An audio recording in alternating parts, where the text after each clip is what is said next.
అరే చక్రి, కారు బోరుకు వచ్చింది. సుమంత్ గారు ఎక్కడ ఉన్నాడు? ఇంజిన్ ఇప్పాలి. వాడు ఇంక పెనుకందుకు వస్తున్న మేస్త్రి గారు. వాడు చదివిన చదువుకి బెంగళూరులో జాబ్ వచ్చింది. నాకు తెలిసి మరి రాడు.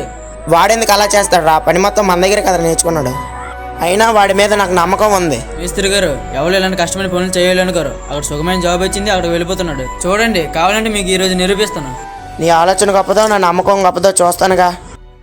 మేస్త్రి గారు, బయట కారు ఉంది, మన కస్టమరేనా? అవునరా, దాని ఇంజిన్ ఇప్పు. సరే మేస్త్రి గారు. అరే సుమంత్, కంగ్రాట్స్ రా, జాబ్ వచ్చిందంట కదా. ఎప్పుడు వెళ్తున్నావు? అరే నేను వెళ్ళట్లేదురా, జాబ్ రిజైన్ చేస్తాను. అరే అదేంట్రా, నెలకు 40,000 కూర్చొని చేసుకునే జాబ్, ఆ జాబ్ నెల వదిలేసావురా? రే, ఆ జాబ్ నా చదువును చూసి ఇస్తున్నారా. నేను కష్టాల్లో ఉన్నప్పుడు ఆదుకొని నాకు పని ఇచ్చింది అన్నారా. చూసావరా?